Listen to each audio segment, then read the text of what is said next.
জীবনের একটা অত্যন্ত গুরুত্বপূর্ণ সুখ এবং প্রয়োজনীয়তাও। দেখতে গেলে এই সংসারের প্রত্যেক পশু পাখি, প্রত্যেক জীব অবশ্যই নিদ্রা প্রাপ্ত করেন, কিন্তু মানুষ, যার মধ্যে বিচার বিবেচনা করার শক্তি অন্যদের থেকে অনেক বেশি, তার কিন্তু ঘুমের কিছু সমস্যা অবশ্যই হয়। কি বলেন, তাই তো? এবার এর কারণ কি?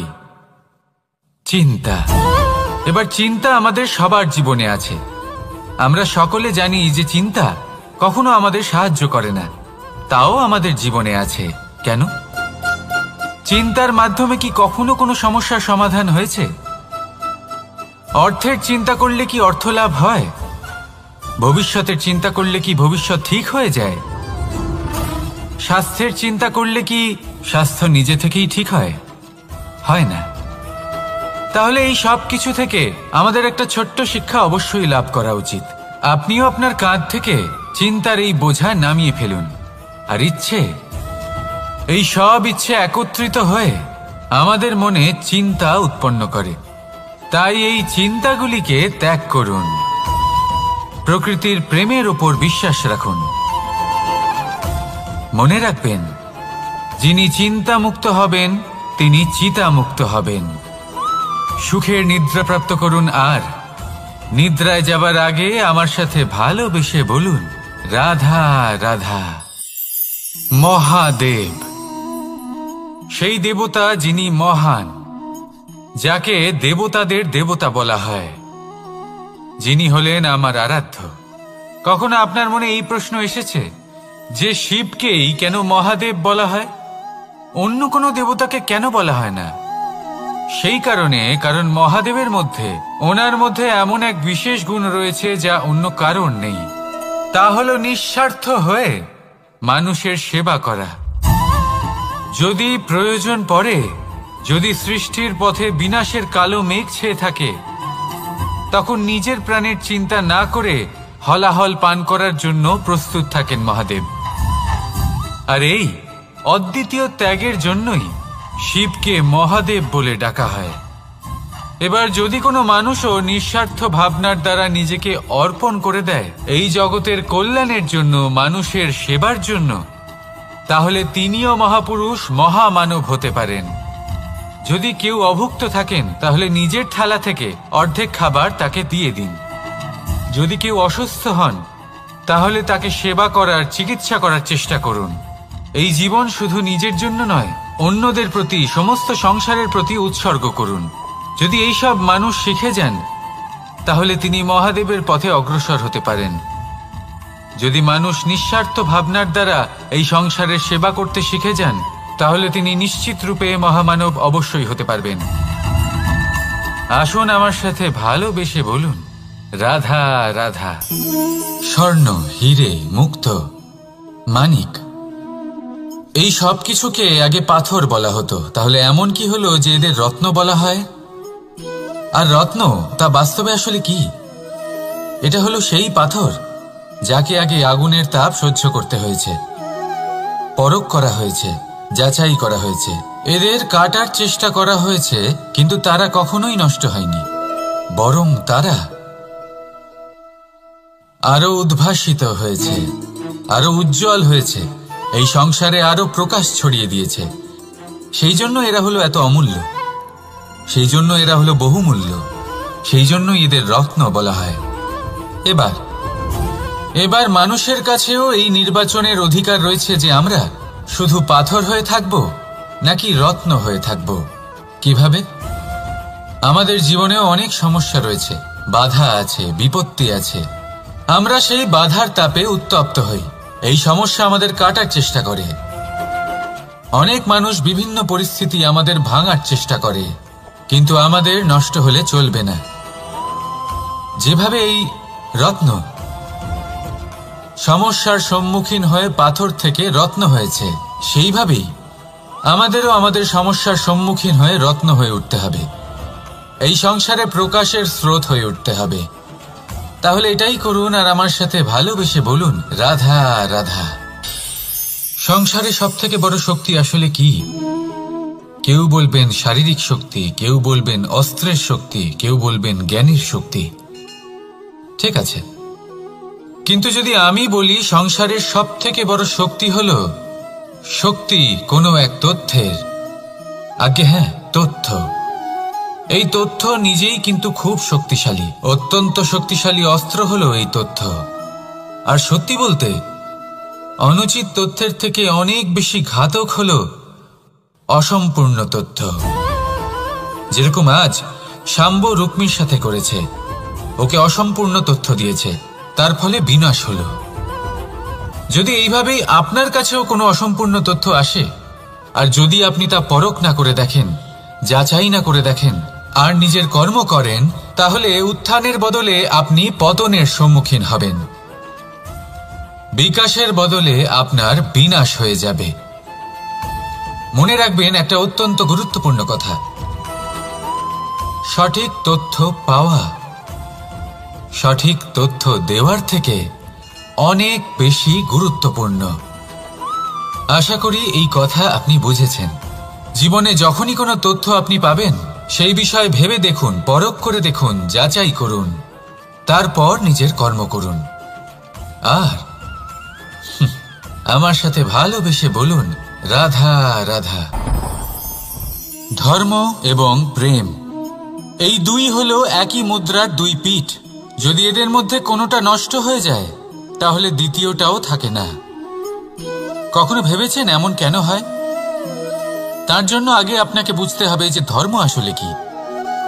ধর্ম সেটাই যা এই সংসারের প্রত্যেক মানুষকে একে অপরের সাথে সুখ এবং শান্তিতে থাকতে প্রেরণা যোগায়। এই প্রেরণার আধার হলো প্রেম। প্রেম সেটাই যা আপনার মধ্যে অন্য কারোর প্রতি করুণাবোধ জাগিয়ে তোলে, সম্মান জাগিয়ে তোলে। এবার যদি প্রেম চলে যায়, তাহলে সবার আগে বিনাশ হবে সম্মান আর করুণাবোধের। এবার যেখানে না প্রেম রয়েছে, না সম্মান রয়েছে, না করুণা রয়েছে, সেখানে ধর্ম কিভাবে বাস করবে? অশুভ ইচ্ছে জাগ্রত হয়ে ওঠে, ক্রোধ জাগ্রত হয়ে ওঠে, অহংকার জাগ্রত হয়ে ওঠে, আর তারপর আরম্ভ হয় অধর্মের। তাই যা যা ভাবনা আপনার অন্তরে প্রবেশ করছে, করতে দিন, কিন্তু যাই হোক না কেন, এই প্রেমকে নিজের থেকে দূরে যেতে দেবেন না। এই প্রেমকে চিরকাল নিজের কাছে রাখুন, নিজের হৃদয়। আর এই প্রেম ভাব নিয়ে বলুন, রাধা রাধা। মানুষের জীবনে উন্নতি লাভ করার জন্য তিনটি স্তম্ভের প্রয়োজন হয়। প্রথম স্তম্ভ শিক্ষা। এই শিক্ষা আমাদের জ্ঞান প্রদান করে। দ্বিতীয় স্তম্ভ ব্যবসা, যার দ্বারা আমরা ধন উপার্জন করি। তৃতীয় স্তম্ভ হলো আমাদের ঈশ্বর, আমাদের ইষ্ট। এনার সাথে যদি আমরা জুড়ে থাকতে পারি, তাহলে এমন একটা মানসিক বল আপনি লাভ করবেন যেটা এই সংসারে আর কোথাও পাওয়া সম্ভব নয়। কিন্তু মানুষ অনেক সময় জীবনে এই তিনটি স্তম্ভ লাভ করা সত্ত্বেও সামনে অগ্রসর হতে পারেন না। তখনও জীবনে কঠিন পরিস্থিতি আসতেই থাকে। এমনটা ঠিক কেন হয়? কারণ সে জীবনে এই তিনটি স্তম্ভ লাভ করে নেয়, জীবনে প্রয়োগও করে, কিন্তু তার ভিতের কথা সে ভুলেই যায়। যেমন প্রথম স্তম্ভ অর্থাৎ শিক্ষা। এই শিক্ষার আধার হলো শুভ চেতনা। যদি অন্তরে শুভ চেতনা না থাকে, তাহলে এই শিক্ষার কোনো গুরুত্ব থাকে না। দ্বিতীয় স্তম্ভ ব্যবসা। পরিশ্রম করে উপার্জন করতে হবে, এই কথাটা আমরা সবাই জানি এবং সবাই চেষ্টাও করি, কিন্তু ব্যবসা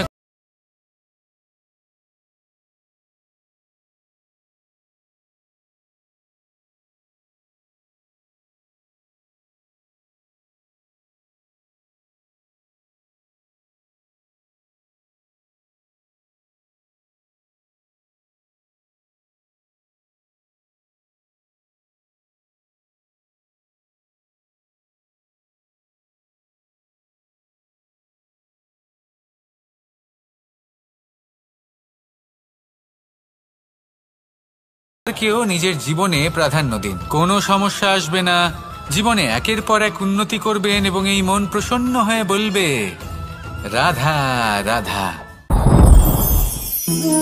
সুখ, দুঃখ এবং শক্তি এই তিন হলো এই সংসারের ত্রিদেবের মতো। আমাদের জীবনে যা কিছু ঘটছে এই তিনটির ভিত্তির উপরেই হচ্ছে। আসলে এই সংসারের একটা নিয়ম আছে, যখনই আপনি কিছু লাভ করেন এই সংসার আপনার পরীক্ষা নেয়। এটা জানার জন্য আপনার পরীক্ষা নেয় যে আপনি যা কিছুই লাভ করেছেন আপনি কি আদৌ সেটার যোগ্য কিনা। ঠিক সেইভাবেই এই সুখ, দুঃখ এবং শক্তি আপনার পরীক্ষা নিয়ে থাকে। যখন সুখ আসে তখন সে আপনার পরীক্ষা নেয় যে আপনার মধ্যে অহংবোধ জাগ্রত হয়নি তো। যদি অহংবোধ চলে আসে তাহলে সুখ সেখানেই সঙ্গ ত্যাগ করে। দুঃখ আপনার ধৈর্যের পরীক্ষা নিতে থাকে, আর যদি আপনার মধ্যে ধৈর্য না থাকে তাহলে এটা আপনাকে আরো বেশি দুঃখের গভীর অন্ধকারে ঠেলে দেবে। সেখানে শক্তি পরীক্ষা নেয় আপনার বিনম্রতার। যদি আপনি বিনম্র না হন তাহলে হয় এই শক্তি আপনার সঙ্গ ত্যাগ করবে, নয় এই শক্তি বিনম্রতার অভাবে আপনার পতনের কারণ হতে পারে। এই সংসারে যে কোনো ব্যক্তি যিনি এই পরীক্ষায় উত্তীর্ণ হয়ে থাকেন এই জীবনে তিনি সাফল্য লাভ করেন। আসুন আমার সাথে ভালোবেসে বলুন, রাধা রাধা। ভয়ের সাথে আমরা সবাই পরিচিত, কষ্টও আমরা সবাই পেয়েছি। কখনো কখনো আমরা অসুস্থ হয়ে পড়ি, আর এমন সময় হলে মাতার মমতা, কখনো বাবার স্নেহ, কখনো বন্ধুদের পাশে থাকার অনুভূতি আমাদের রোগ নিরাময়ে সাহায্য করে। কখনো যদি আমরা নিরাশ হয়ে পড়ি, তখন যদি আমাদের কোনো আপনজন আমাদের দুটো ভালো কথা বলে তখন আমাদের মনোবল বেড়ে যায়। ঠিক তেমন সংসারের এই রঙ্গমঞ্চে যদি আপনি পীড়িত অনুভব করেন, কিছু শুভ কথা আলোচনা করুন, কিছু স্তুতি গান করুন, কিছু মুহূর্তের জন্য হলেও নিজের ইষ্টদেবের কথা স্মরণ করুন আর প্রার্থনা করুন। সাহস বাড়বে, শক্তিও বৃদ্ধি পাবে এবং সামনে এগিয়ে চলার পথও দেখতে পাবেন। তখন এই মন প্রসন্ন হয়ে বলবে, রাধা রাধা। এই সংসারে কখনো কোনো ব্যক্তিকে তার বাইরের পোশাক দেখে বিচার করার চেষ্টা করবেন না, এটা খুব বড় ভুল করবেন।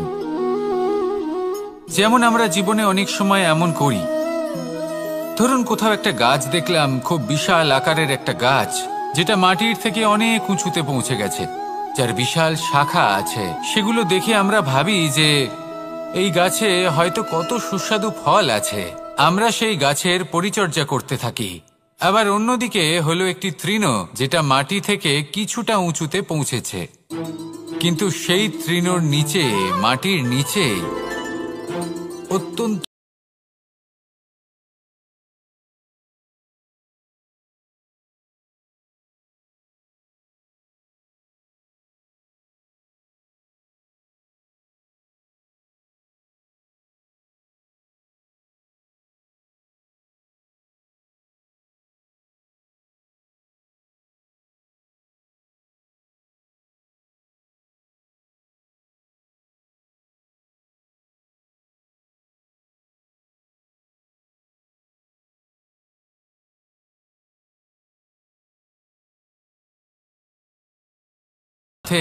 ভালোবেসে বলুন, রাধা রাধা।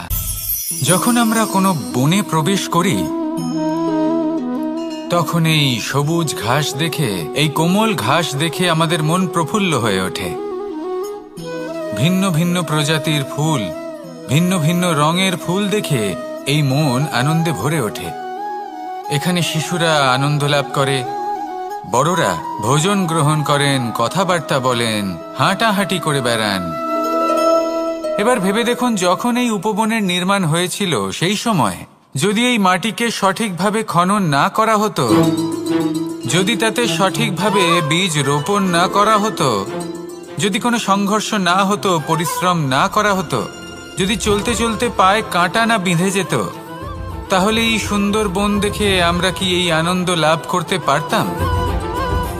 কখনোই নয়। ধরুন কোনো নদীর তটে সুন্দর একটি বন আছে, সেই বনের আনন্দ লাভ করতে গেলে আপনাকে সেই নদী পার করতেই হবে। যদি সুখের নদীর কাছে পৌঁছতে চান তাহলে তটে যে কাঁটা রয়েছে সেগুলোর সাথে সংঘর্ষ করতেই হবে। এই সংসারে যদি আপনি সুখ লাভ করতে চান তাহলে সুখ লাভের এই যাত্রা শুরু করতে হবে সংঘর্ষ দ্বারা। তাহলে সংঘর্ষকে স্বাগত জানান, এর পেছনেই সুখ রয়েছে যা আপনার জন্য অপেক্ষা করছে। এবার হাসুন আর আমার সাথে ভালোবেসে বলুন, রাধা রাধা। সংসারে আমাদের জীবনের সবথেকে বড় দোষ কি আপনি জানেন? কেউ বলবেন লোভ, কেউ বলবেন লালসা, কেউ বলবেন অসত্য। দেখুন, দুঃখের মূল কারণ হলো পরিশ্রম না করা। কিছু মানুষ ভাবেন যে আমি জীবনে কোনো পরিশ্রম করব না, অথচ আমি সবকিছু প্রাপ্ত করতে চাই। আর এমন এক কারণের জন্যই দূতের মতো খেলা আমাদের জীবনে প্রবেশ করার সুযোগ পায়। দূত, এই দূত আসলে কি? দূত অর্থাৎ কোনো পরিশ্রম ছাড়াই অন্য কেউ পরিশ্রম করে যা অর্জন করেছেন, যে সুখ সুবিধা অর্জন করেছেন, তা নিজের জন্য শুধুমাত্র একটা খেলার মাধ্যমে নিজের করে নেবার ইচ্ছে। আর এই ইচ্ছে অত্যন্ত বিনাশকারী হতে পারে। এই ইচ্ছে যদি আপনার বিবেক, আপনার মন, আপনার চেতনা, আপনার ভাবনা প্রবাহিত করে ফেলে, তারপরে আপনি চেষ্টা করতে শুরু করে দেবেন, আর সেইখান থেকেই আপনার পতন শুরু হবে। এই চেষ্টা করবেন যে অন্য কারোর জীবনের সমস্ত ধন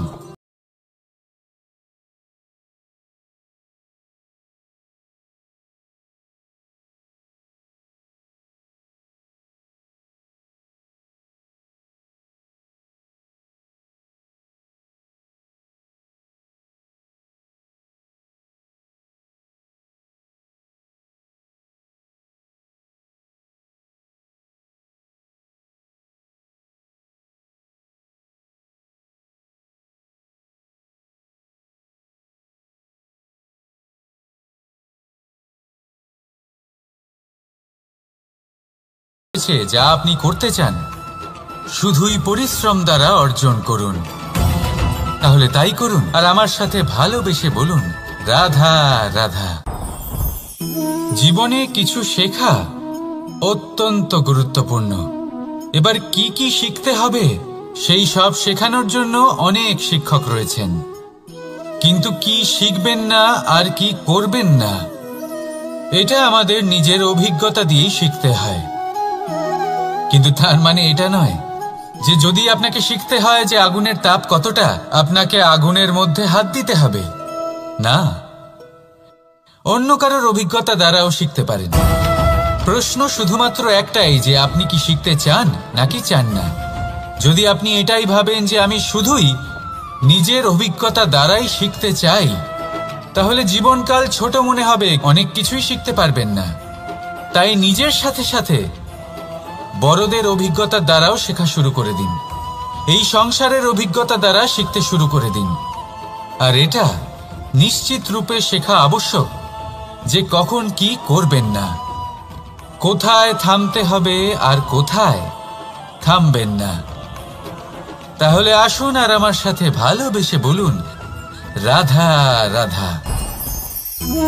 ভোজন। এবার ভোজন সংগ্রহ করার জন্য মানুষ কি না করেন, সব সময় চেষ্টা করতে থাকেন। ফসল উৎপাদনের জন্য অনেক পরিশ্রম করতে থাকেন, কিন্তু অনেক সময় অনেক পরিশ্রম করার পরেও ফসল ভালো উৎপাদন হয় না। এর কারণ কি? কারণ হলো এটাই যে আপনি পরিশ্রম হয়তো অনেক করেছেন, কিন্তু আপনার নজর তো সেই বীজের দিকে ছিলই না যা আপনি রোপণ করেছেন। সেই জন্য সব সময় কোনো বীজ রোপণ করার আগে তাকে পরখ করে দেখুন, তা অত্যন্ত আবশ্যক। আর সেইভাবেই যখনই কোনো কর্মের প্রশ্ন আসে, তাহলে সেখানে শুধুমাত্র পরিশ্রম যথেষ্ট নয়। সেই কাজের প্রতি আপনার কর্তব্য কি, আপনার উদ্দেশ্য কি, সেটা জানা হলো অত্যন্ত গুরুত্বপূর্ণ। তাই কর্ম করুন, কিন্তু সেই কর্মের প্রতি আপনার যা উদ্দেশ্য তার মাহাত্ম্য বুঝতে চেষ্টা করুন। তাহলে আসুন আমার সাথে ভালোবেসে বলুন, রাধা রাধা। যদি কোনো সিংহ বানরের মতো গাছে চড়তে চেষ্টা করে তাহলে কি হবে? একটা মাছ যদি মাটিতে হাঁটতে চেষ্টা করে তাহলে কি হবে? তারা বিফলই হবে। কিন্তু এরকম কেন হয়? তার কারণ হলো প্রকৃতির রচনা কিছুটা এরকম। এখানে প্রত্যেকটি ব্যক্তিকে, প্রত্যেকটি প্রাণীকে আলাদা আলাদা গুণের অধিকারী করা হয়েছে এবং সকলকে একটা সীমাও প্রদান করা হয়েছে। এবার এই যে বৃক্ষ, পশু, পাখি, এদের মধ্যে সেই ক্ষমতাই নেই যে এরা নিজেদের যাচাই করতে পারবে, নিজেদের সীমাগুলো বুঝতে পারবে, নিজেদের সদ্গুণগুলো চিনতে পারবে। এরা সেটা করতে পারবে না।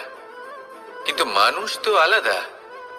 মানুষের কাছে সেই বিশেষ শক্তি আছে যে তারা পূর্ণরূপে নিজেদের যাচাই করতে পারবে, নিজেকে পূর্ণরূপে বুঝতে পারবে, নিজের দোষ, নিজের অপগুণ, নিজের সদ্গুণ, নিজেদের সীমাগুলো তারা বুঝতে পারবে।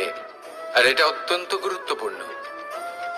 কথায় আছে যে যদি সাফল্য লাভ করতে হয় তাহলে নিজেকে যাচাই করে নিতে হবে।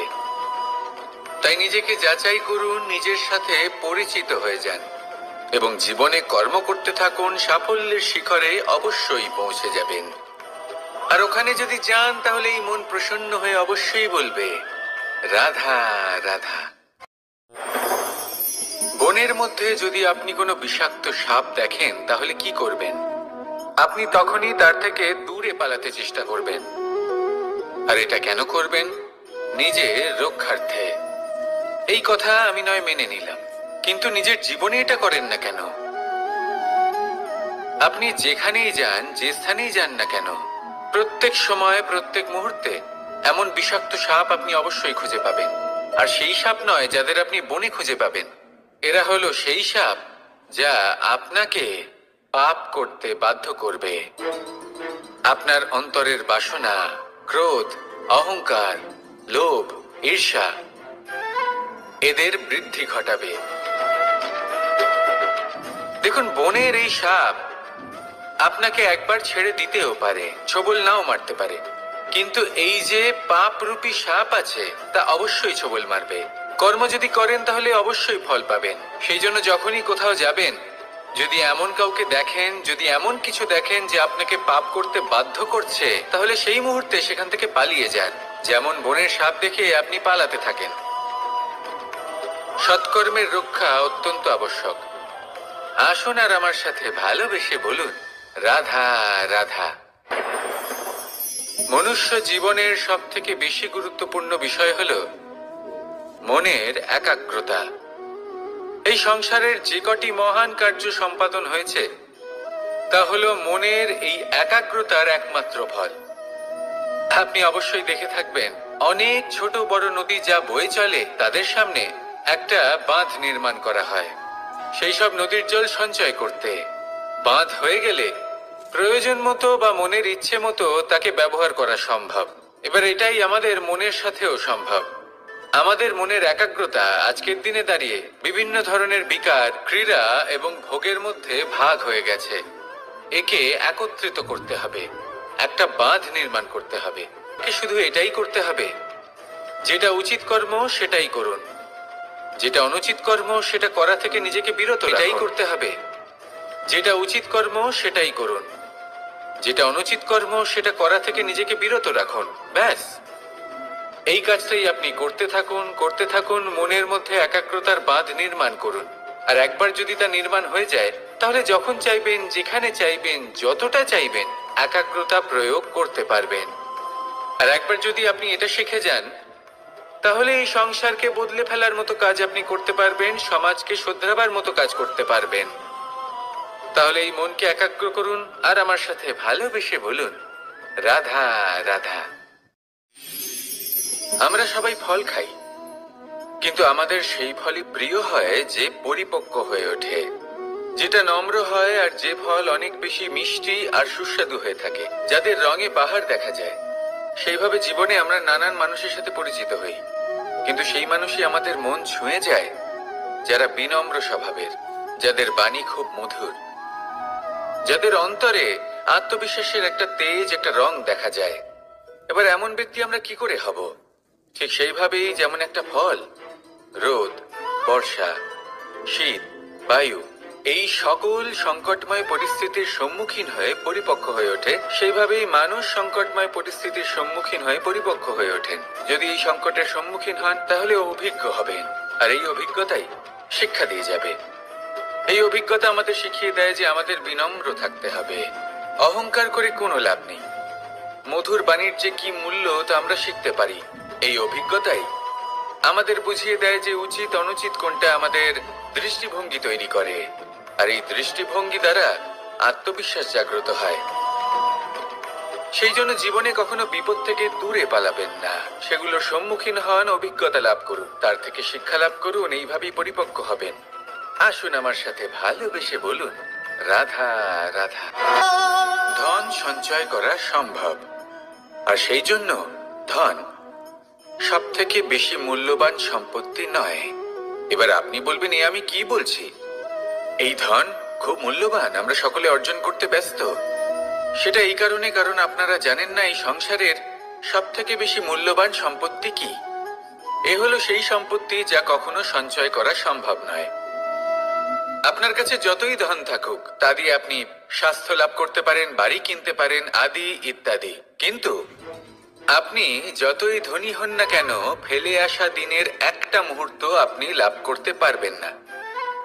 এই একটা মুহূর্ত, এই সময়, এটাই হলো সংসারের সব থেকে মূল্যবান সম্পত্তি। একবার চলে গেলে তা কখনোই ফিরে আসে না। আর এই মুহূর্ত যতই চলে যাক না কেন, আমরা স্মৃতির মাধ্যমে সেগুলি যাপন করতে পারি, তার আনন্দ উপভোগ করতে পারি। আর যার সাথে আমরা সময় অতিবাহিত করেছি তার স্মৃতিতে আমরা চিরকাল জীবিত থাকতে পারি। সেই জন্য সময় সব থেকে মূল্যবান সম্পত্তি, তাকে এইভাবে নষ্ট করবেন না। প্রত্যেকটা মুহূর্ত উপভোগ করুন, আনন্দ করুন, আর ভালোবেসে বলুন, রাধা রাধা। কনক, কি সুন্দর একটা শব্দ। এর অনেকগুলো রূপ রয়েছে, অনেকগুলো অর্থ রয়েছে। প্রথম অর্থ হলো স্বর্ণ, অর্থাৎ সম্পত্তি। দ্বিতীয় অর্থ ধুতুরা, অর্থাৎ গাছের ছোট একটা বীজ, যা কিনা অত্যন্ত শক্তিশালী হয়। যদি বেশি মাত্রায় এর প্রয়োগ করা হয় তাহলে এটা বিষময় হয়ে উঠতে পারে। এই হলো সেই ধুতুরা যার প্রয়োগ মহাদেবের পুজোতে করা হয়। এবার প্রশ্ন হলো এটাই যে এই স্বর্ণ এবং এই ধুতুরার মধ্যে মিল কি রয়েছে। মিল হলো এটাই যে এই দুটোই মানুষকে মত্ত করে তোলে। ধুতুরা মানুষকে তখন মত্ত করে যখন তাকে সেবন করা হয়, কিন্তু স্বর্ণ, ধন, সম্পত্তি, মানুষ সেটা যতটাই অর্জন করে নেয় সেটাই যথেষ্ট। এই স্বর্ণ মানুষের ভাবনা চিন্তা করার ক্ষমতাকে বশ করে ফেলে। মানুষ সম্পত্তির লোভে মত্ত হয়ে ওঠে, কারণ যে যত চমৎকারী, যতটা অমূল্য হয় তাকে সামলানো কিন্তু ততটাই কঠিন, তাই না? তাই মনে রাখবেন, ধন, স্বর্ণ, সম্পত্তি এগুলো ধুতুরার থেকেও অনেক বেশি বিষাক্ত হতে পারে। তাই এর ওপর আত্মসংযমের একটা কবচ পরিয়ে রাখবেন এবং বিবেকের শক্তির সাথে এগুলো প্রয়োগ করুন, তবেই কল্যাণ হবে। আসুন আমার সাথে ভালোবেসে বলুন, রাধা রাধা। রোগ যদি এসে থাকে তাহলে তার ওষুধও অবশ্যই আসে। সমস্যা যদি আসে তাহলে সেই সমস্যার সমাধানও নিজে থেকেই আমাদের কাছে চলেই আসে। এই সংসার, এই জীবনের শুধুমাত্র একটাই নিয়ম আছে, আর তা হলো এটাই, এই সংসার হলো একটা চক্রের মতো। এতে শাশ্বত বলে কিছু নেই, নিত্য বলে কিছু নেই, আর যা কিছুই রয়েছে সব বদলাতে চলেছে। যদি আপনার জীবনে দুঃখ থাকে, সমস্যা থাকে, যদি আপনি বিপদ দ্বারা আচ্ছন্ন, তাহলে মনে রাখবেন সবকিছু বদলে যেতে চলেছে। দুঃখের সময় কাঁদবেন না, মনকে আরো দুঃখী করে তুলবেন না, কারণ এখানে যা কিছুই এসেছে তা যাওয়ার জন্যই এসেছে। তাহলে এত চিন্তা কিসের? আনন্দ সহকারে জীবন যাপন করুন, আর আমার সাথে ভালোবেসে বলুন, রাধা রাধা। মানুষের জীবনে তিনটি গুণ অত্যন্ত প্রয়োজনীয়: শ্রদ্ধা, বিনম্রতা, যোগ্যতা। যদি জ্ঞান লাভ করতে চান তাহলে শ্রদ্ধার প্রয়োজন, যদি মান লাভ করতে চান তাহলে স্বভাবে বিনম্র হওয়া প্রয়োজন, আর যদি মনোবাঞ্ছিত স্থান লাভ করতে চান তাহলে যোগ্যতার প্রয়োজন। বিষয়টা সহজ।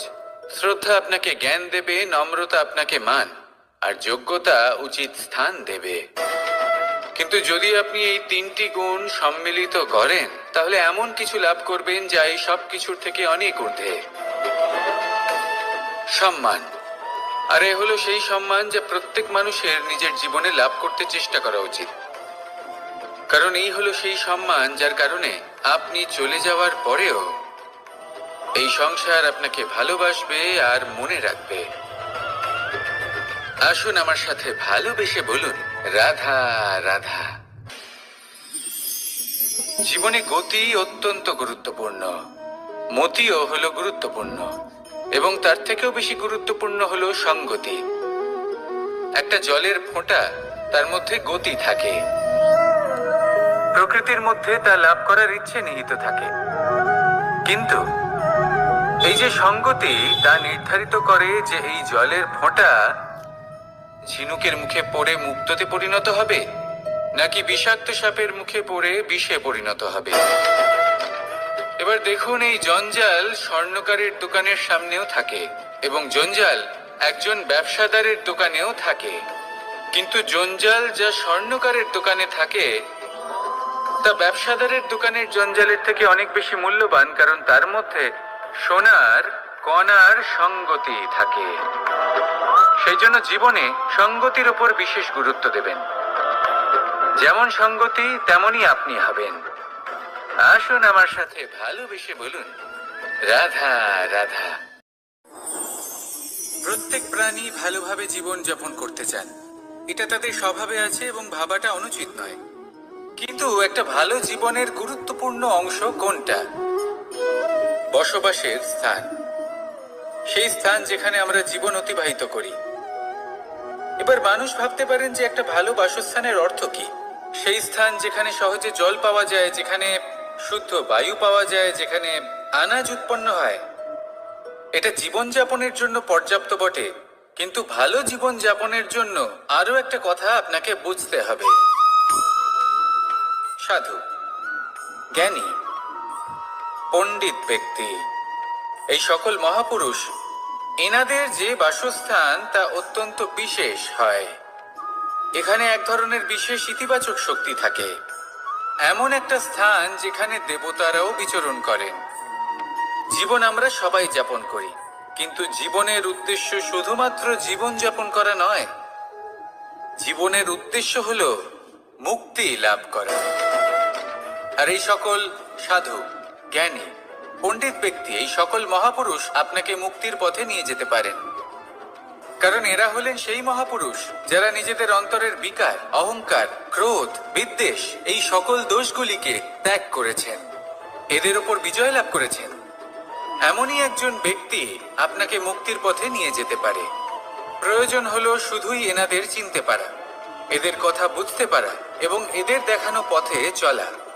যদি আপনি এটা করতে পারেন তাহলে এই মন প্রফুল্ল হয়ে বলবে, রাধা রাধা।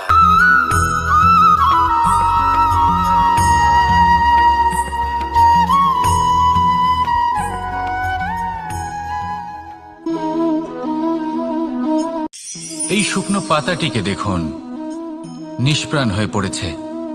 একটা গাছের ডালে ছিল, সেই গাছ ওর লালন পালন করত। যখন যখন বাতাস বইত, এই পাতায় কম্পন দেখা দিত, মনকে প্রফুল্ল করে তুলত। কোনো একদিন এই পাতা গাছের ডাল থেকে ঝরে পড়ে গেল।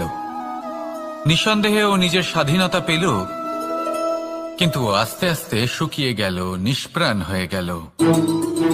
দেখুন, আমি এই কথা বলছি না যে স্বাধীনতা অনুচিত, কখনোই না, কিন্তু যে কোনো পরিস্থিতিতে স্বাধীন হতে চাওয়া এটা নিশ্চিত রূপে অনুচিত। আমরা যদি আমাদের জীবনে পরিবারের গুরুত্ব ভেবে দেখি তাহলে এই পরিবারে যতই মতভেদ থাকুক না কেন, যতই মনে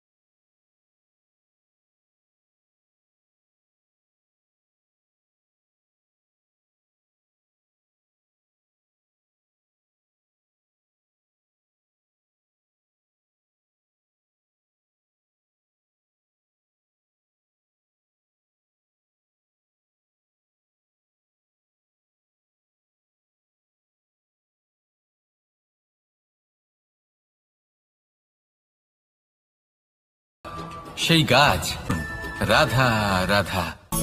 অনেক সময় আমরা জীবনে অনেক মানুষকে এমন বলতে শুনে থাকি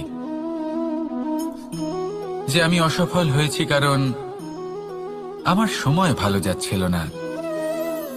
আমি এই জিনিসটা লাভ করতে চাইছিলাম কিন্তু করতে পারলাম না কারণ আমার সময়টা ভালো যাচ্ছিল না। আমি আমার জীবনে ওই মহান কাজটা করতে চাইছিলাম কিন্তু করতে পারলাম না। কেন? কারণ আমার সময়টা ভালো যাচ্ছিল না। কিন্তু যে মুহূর্তে ভালো সময় আমার জীবনে আসবে আমি সব কিছু প্রাপ্ত করব। এমন প্রায় প্রত্যেকেই বলেন। আসুন একটা কথা বোঝা যাক। একজন মালিকে দেখুন, সে প্রত্যেক দিন গাছের সেবা করে, তাকে জল দেয়, তার যত্ন আত্তি করে। কেন? প্রত্যেক দিন সেই গাছ ফল দেয় না। সঠিক সময় এলে তবেই সেই গাছ ফল দেয়, কিন্তু প্রত্যেক দিন মালি তার সেবা করে, তাকে যত্ন করে। শুধুমাত্র তখন করে না যখন সেই গাছ ফল দিতে সক্ষম। আর যদি মালি গাছের যত্ন প্রতিদিন না করে তাহলে হয়তো সেই গাছ ফল দিতেই পারবে না। এটাই হলো আমাদের জন্য একটা শিক্ষা। যখন সময় আমাদের জন্য অপেক্ষা করে না তখন আপনি সময়ের জন্য কেন অপেক্ষা করছেন? ভালো সময়ের জন্য অপেক্ষা করবেন না। ভালো এবং শুভ কর্ম দ্বারা ভালো সময়কে নিজের কাছে টেনে আনুন। নিরন্তর কর্ম করুন, পরিশ্রম করতে থাকুন। শুভ সময় আপনা থেকেই আপনার কাছে আসবে। আসুন আমার সাথে ভালোবেসে বলুন, রাধা রাধা। একে বালি বলুন, মাটি বলুন বা ধুলো বলুন, এ দিয়ে কত কিছু করা সম্ভব। এ দিয়ে আপনি নিজের বাসস্থান নির্মাণ করতে পারেন, প্রাচীর গড়ে তুলতে পারেন, অট্টালিকা নির্মাণ করতে পারেন। কিন্তু যদি এই বালিকে আপনি মুষ্টিবদ্ধ করে রাখতে চান তাহলে তা হাত থেকে ফসকে যাবে। আপনি কখনোই একে মুষ্টিবদ্ধ করতে পারবেন না। এরকমই হয় আমাদের জীবন, আর এরকমই হয় সময়। এই মুষ্টিবদ্ধ করা বালির মতো। সময়কে আমরা বাধা দিতে পারবো না, আটকেও রাখতে পারবো না। এ হলো প্রবাহমান। জন্ম থেকে মৃত্যু পর্যন্ত এই যে সময়, তা খুবই সীমিত। আর এই সময় আমরা যেটাই করি তার দ্বারাই আমাদের মূল্য নির্ধারিত হয়। আর এই সংসার থেকে চলে যাওয়ার পরেও এই সংসার এই সব কর্মের জন্যই আমাদের মনে রাখে। তাই যদি আপনি এটা ভাবেন যে আজ যে কর্ম করার ছিল আমি না হয় কাল করে নেব, কাল আমার লক্ষ্যে পৌঁছানোর কথা ছিল আমি পরশু পৌঁছব, না, এই সময় খুব মূল্যবান, একে নষ্ট করবেন না। এই সময়কে সদ্ব্যবহার করুন, মহান হবার পথে অগ্রসর হন। একে যদি মুষ্টিবদ্ধ করে রাখার চেষ্টা করেন এই সময় থেমে থাকবে না। আসুন আমার সাথে ভালোবেসে বলুন, রাধা রাধা।